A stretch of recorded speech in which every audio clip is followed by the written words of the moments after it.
કે ચૈતરભાઈ વસાવા છે એ પોલિટિકલ માણસ નથી, એટલે એ રાજનીતિ કરવા માટે નથી આવ્યા. એટલે એ સંઘર્ષનો રસ્તો અપનાવશે, નહીં કે ભારતીય જનતા પાર્ટીની સામે ઝૂકશે. મને વિશ્વાસ છે, મને ખાતરી છે. વિચારવામાં પણ ન આવે કે ચૈતરભાઈ વસાવા છે એ ક્યારેય ભારતીય જનતા પાર્ટીને સમર્થન આપે. કદાચ માથું દેવું પડે તો માથું દઈ દે, પરંતુ ભારતીય જનતા પાર્ટીની સામે માથું ક્યારેય ઝુકાવશે નહીં. એ લડી લેશે. આવું જ હોત તો આની પહેલા અનેકો વારે જેલમાં ગયા છે, 3-3, 4-4 મહિના સુધી જેલમાં ગયા છે. એમની પત્નીઓને પણ હેરાન કરવામાં આવી છે, એમના પરિવારને હેરાન કરવામાં આવ્યા છે, એમને તડીપાર કરવામાં આવ્યા છે. એટલી યાતનાઓ એમની ઉપર કરાવવામાં આવી છે, છતાં પણ એક જે ક્રાંતિકારી વિચારધારા, જે બિરસા મુંડાના જે વારસદારો છે, અંગ્રેજો સામે નથી ઝૂક્યા. તો આ સીધી લીટીના જે ભાજપના નેતાઓ છે એમની સામે ક્યારેય ઝૂકવાના નથી. હર હંમેશ એ આદિવાસી સમાજના હક, અધિકાર અને ન્યાય માટે બોલતા રહેશે અને મજબૂતાઈથી લડતા રહેશે. આમ આદમી પાર્ટીના નેતા અને ડેડિયાપાડાના ધારાસભ્ય ચૈતર વસાવાની હમણાં કોર્ટે સજા ફટકારી, જેમાં તેમને 7 વર્ષની સજા જે થઈ છે. અને હવે આ જ મામલાને લઈ આપણી સાથે આમ આદમી પાર્ટીના નેતા બ્રિજરાજ સોલંકી જોડાયા છે. બ્રિજરાજનું પહેલા તો નિર્ભય ન્યૂઝમાં ખૂબ ખૂબ સ્વાગત છે. Thank you. બ્રિજરાજભાઈ, જે ચૈતરભાઈ વસાવાને જે અત્યારે 7 વર્ષની જેલની સજા જે ફટકારવામાં આવી છે, અચાનક જ આ કેસ ફરીવાર ચર્ચામાં આવે છે અને હવે કોર્ટ દ્વારા તરત જ આજે પગલું ભરી લેવામાં આવે છે. શું કહેશો? સૌપ્રથમ તો નિર્ભય ન્યૂઝના તમામ દર્શક મિત્રોનું આ તકે હું ખૂબ ખૂબ સ્વાગત કરું છું. આપનો ખૂબ ખૂબ આભાર વ્યક્ત કરું છું. જે રીતના તાજેતરમાં સમગ્ર ગુજરાતની અંદર ઇતિહાસમાં પહેલીવાર જે બનાવ બન્યો, એવો એક બનાવ ગુજરાતની જનતાની સામે આવ્યો છે કે ડેડિયાપાડાના ધારાસભ્ય અને આમ આદમી પાર્ટીના અમારા ક્રાંતિકારી નેતા ચૈતરભાઈ વસાવાને 7 વર્ષની સજા કોર્ટે આપી છે. ત્યારે ખૂબ દુઃખ થાય છે અને હું કહીશ કે આ રાજકીય કિન્નાખોરી રાખીને આ સંવિધાનનું ચીરહરણ કર્યું છે. આ બંધારણના લીરા ઉડાડ્યા છે. કારણ કે આજ દિન સુધી આપણે જોયું છે કે સજા આપવામાં 10-10 વર્ષ વીતી જતા હોય છે, કેસ ચાલવામાં કેટલા અનેકો વર્ષ વીતી જતા હોય છે, પરંતુ તાત્કાલિક ધોરણે ફટાફટ જે રીતના ચૈતરભાઈ વસાવા અને એમની સાથે 9 જણા ઉપર જે ગંભીર કલમો લગાડવામાં આવી છે, 7 વર્ષની સજા આપવામાં આવી છે. દુઃખ એ વાતનું થાય છે કે એક માતા 15 વર્ષના નાના માસૂમ ફૂલ જેવા બાળકની સાથે જે વિડીયો આપણે જોઈ શકીએ છીએ, એ રૂવાટા બેઠા કરી દે એવો વિડીયો છે. એમની સાથે સાથે એક પ્રેગ્નન્ટ મહિલા પણ છે જેમાં ઇન્વોલ્વ છે. એટલે કોઈ જ જાતની આ લોકોને દયા નથી, કોઈ જ જાતનું સંવેદનશીલ આ સરકાર લાગતી નથી. કારણ કે મેં કીધું એમ કે કેસ ચાલતા અનેકો વર્ષ જતા હોય છે. જે ગુનો હોય છે એનો ન્યાય અપાવવા માટે અનેક વર્ષો જતા હોય છે, પરંતુ તાત્કાલિક ધોરણે ચૈતરભાઈ વસાવા જેવા એક સમાજસેવી, ક્રાંતિકારી, જે લોકોનો હક, અધિકાર અને ન્યાય હર હંમેશ અવાજ બુલંદ કરતા હોય છે, એમને તાત્કાલિક ધોરણે સજા આપવામાં આવી છે. ખૂબ દુઃખની વાત છે. આવનારા દિવસોમાં સમગ્ર ગુજરાતની જનતાનો વિરોધ કરશે. આમ આદમી પાર્ટીના લોકો રોડ રસ્તા ઉપર ઉતરીને ચૈતરભાઈ વસાવાને સમર્થન આપશે ને આ સરકારને કહેશે કે જે કિન્નાખોરી રાખીને ચૈતરભાઈ વસાવાને તમે જેલની અંદર પૂર્યા છે, એ ચૈતરભાઈ વસાવાને નહીં, પરંતુ આદિવાસી સમાજના દરેક લોકોનું અપમાન થયું છે. આદિવાસી સમાજની દરેક મહિલાઓ અને યુવાનોનું તમે અપમાન કર્યું છે. એટલે આવનારા દિવસોમાં ખૂબ જ પ્રત્યાઘાતો આના પડવાના છે. બ્રિજરાજભાઈ, જેવો આ મામલો આવ્યો તરત જ એના દિવસે કે એના બીજા દિવસે ભરૂચ કોર્ટનું પણ તેડું આવી ગયું અને હવે કદાચ એવી માહિતી મળી રહી છે કે જે ઝઘડિયા જીઆઈડીસી નો જે મામલો હતો, જેની અંદર ચૈતરભાઈ વસાવા ત્યાં ગયા હતા અને ત્યાં બબાલ થઈ હતી, એ કેસમાં પણ હવે પોલીસ દ્વારા તેમને હાજર રહેવાની વાત કરવામાં આવી. એટલે કે ક્યાંક ને ક્યાંક જ્યાં કેસો જે છે ફટાફટ ખુલી રહ્યા છે, એટલે ભરાવાનું આખું ષડયંત્ર રચવામાં આવ્યું છે કે શું?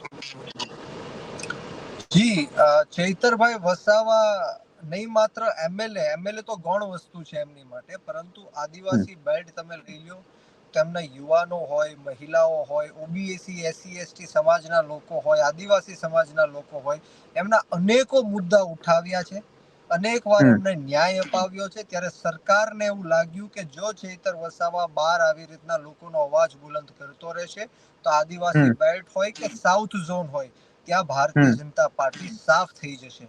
એટલે મને 100% એવું લાગે છે કે અમિત શાહનું આમાં ઇન્વોલ્વમેન્ટ છે અને અમિત શાહ ચૈતર વસાવાને એન કેન પ્રકારે જેલમાં અવારનવાર આપણે જોઈએ છીએ. આની પહેલા પણ અનેકો વાર નો જેવી બાબત અને કેસ જે બનતો જ ન હોય એવા કેસ બનાવીને ઉપજાવીને રાજકીય કિન્નાખોરી રાખીને એમણે કેસ કર્યા છે, જેલમાં પુરાવાનું કામ કર્યું છે.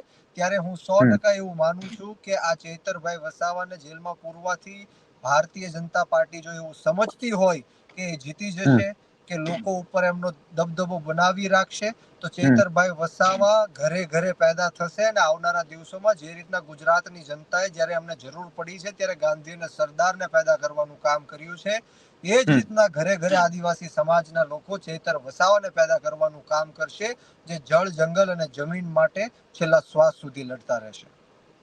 બ્રિજરાજભાઈ, સમાચારો એવા પણ મળી રહ્યા છે કે આમ આદમી પાર્ટી આ મામલે ઉગ્ર વિરોધ પ્રદર્શન પણ કરવાની છે. શું છે આખી રણનીતિ આપની? સમગ્ર ગુજરાતની અંદર આમ આદમી પાર્ટીના જેટલા જિલ્લાઓમાં, ઝોનોમાં, વિધાનસભા લેવલે, તાલુકા લેવલે ખૂબ નારાજ કાર્યકર્તાઓ થયા છે. કારણ કે આમ આદમી પાર્ટીના નેતાઓને જેલમાં નાખવામાં આવે છે. વિપક્ષના નેતાઓને જેલમાં નાખવા હોય તો આમ આદમી પાર્ટીના નેતાઓ જ દેખાય છે. જે રીતના દિલ્હીની અંદર અરવિંદ કેજરીવાલ સાહેબને કેટલા દિવસ સુધી જેલ ભોગવવી પડી, મનીષ સિસોદિયા હોય, સત્યેન્દ્ર જૈનજી હોય, સંજય સિંહજી હોય, માત્ર ને માત્ર આમ આદમી પાર્ટીને આ ભારતીય જનતા પાર્ટી ટાર્ગેટ કરી રહી છે. એનું કારણ છે કે દિલ્હીમાં અનેકો વાર ભારતીય જનતા પાર્ટીના આમ આદમી પાર્ટીએ સુફડા સાફ કર્યા ત્યારે જે સ્થાનિક સ્વરાજની ચૂંટણીનું રિઝલ્ટ આવ્યું ત્યારે આમ આદમી પાર્ટી ખૂબ જ્વલંત સફળતા એમને સાઉથ બેલ્ટમાં પણ મેળવી છે, સૌરાષ્ટ્રમાં પણ મેળવી છે. એનાથી ભારતીય જનતા પાર્ટીને ડર લાગ્યો છે અને એટલા માટે વારંવાર આમ આદમી પાર્ટીના નેતાઓને હેરાન પરેશાન કરવાનું કામ કરે છે. કદાચ આજે ચૈતર વસાવાનો વારો છે, કદાચ આવતીકાલે બીજા કોઈ નેતાનો પણ વારો આવી શકે છે, પરંતુ હું ભારતીય જનતા પાર્ટીને કહેવા માંગુ છું કે ચૈતર વસાવા છે એ બિરસા મુંડાનો વારસદાર છે, વંશજ છે. એ અંગ્રેજો સામે ઝૂક્યા નથી, એટલે કે તમારી સામે પણ હવે અમે ઝૂકવાના નથી. અને આમ આદમી પાર્ટીનો એક એક નેતાને એક એક કાર્યકર્તાઓ આનો ઈંટનો જવાબ પથ્થરથી આપવાનો છે. છેલ્લા શ્વાસ સુધી જે તમારી ભ્રષ્ટાચારની નીતિઓ છે, તમારું જે આ ગુનાખોરીનો સરકાર જે રીતના ચાલી રહી છે, પેપર લીકની સરકાર ચાલી રહી છે, અવારનવાર જે ગુજરાતની મહિલાઓ ઉપર રેપના બનાવો બને છે, ખેડૂતો ઉપર અત્યારે જે રીતના દમન થઈ રહ્યું છે ગુજરાતની અંદર, આ બધા પ્રશ્નને લઈને આમ આદમી પાર્ટીનો એક એક નેતા ઝૂકવાનો નથી, લડવાનો છે અને જીતવાનો છે. આગામી 27 તારીખે જે ખેડૂતો મુદ્દે વિરોધ પ્રદર્શન કરવાનો છે તેમાં કદાચ સમાચાર એવા પણ આવી રહ્યા છે કે અરવિંદ કેજરીવાલજી પણ આવી રહ્યા છે. તો ચૈતર વસાવાના મુદ્દે પણ શું આ જ પ્રકારે ઉગ્ર આંદોલન કરવામાં આવશે એ સમયે? ચૈતર વસાવાના મુદ્દે ડેડિયાપાડામાં તો ખૂબ જંગી એક સંમેલન મળવા જવાનું છે.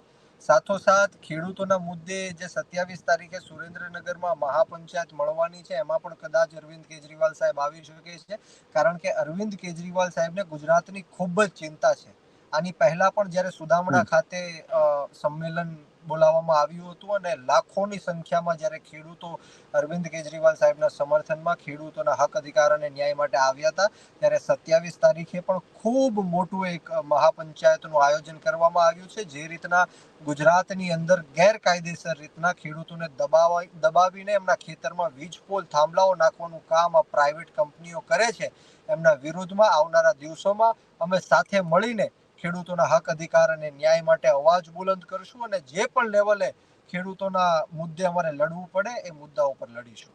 તો બ્રિજરાજભાઈ, જે પ્રકારે હવે આમ આદમી પાર્ટીનું પહેલા કહેવાતું હતું કે ઇન્વોલ્વમેન્ટ આ જે ખેડૂતનું આંદોલન છે તેમાં ક્યાંક ઓછું જોવા મળી રહ્યું છે, અને હવે જયારે 27 તારીખે તમે જે વિરોધ પ્રદર્શન કરવા પર ઉતરવાના છો તે વિષયમાં શું કહેવું છે? ખેડૂતોના મુદ્દે આમ આદમી પાર્ટીએ હર હંમેશ અવાજ બુલંદ કર્યો છે. આની પહેલા જે બોટાદની અંદર ખડદાકાંડ થયો ત્યારે આમ આદમી પાર્ટીના નેતાઓ 3 મહિના સુધી જેલવાસ ભોગવ્યો છે. અમારા પ્રવીણભાઈ રામ હોય અને અન્ય રમેશભાઈ મેરથી લઈને પિયુષભાઈ પરમાર, રાજુભાઈ બોરખતરિયા હોય, સમગ્ર આમ આદમી પાર્ટીની ટીમે ખૂબ સંઘર્ષ કર્યો છે. અને જ્યારે સુરેન્દ્રનગરના કોંડ ગામમાં બનાવ બન્યો ત્યારે આમ આદમી પાર્ટી સુરેન્દ્રનગર જિલ્લાની ટીમ પણ ત્યાં ઉપસ્થિત હતી. અમારા તમામ નેતાઓ ત્યાં હાજર હતા, પરંતુ અમે કોઈ રાજનીતિ કરવા માંગતા નહોતા, એટલા માટે અમે હાઇલાઇટેડ નહોતા. મોરબીના જેતપર ગામે પણ અમારા પંકજભાઈ રાણસરિયા હોય અને સમગ્ર ટીમ હોય ત્યાં હાજર હતી અને હર હંમેશ ખેડૂતોની સાથે ઊભી હતી. ત્યારે મેં કીધું એમ કે અમે કોઈ પોલિટિકલ વસ્તુ આમાં ઇન્વોલ્વ કરવા નહોતા માંગતા, એટલા માટે કદાચ હાઇલાઇટ ન હોઈ શકીએ. પરંતુ જે રીતના જસદણ વિછિયાની અંદર પણ ગેરકાયદેસર રીતના થાંભલાઓ જી વીજપોલ જી ઊભા જી કરવાનું કામ કર્યું, ત્યારે અમે લોકોએ ખૂબ મહેનત કરી.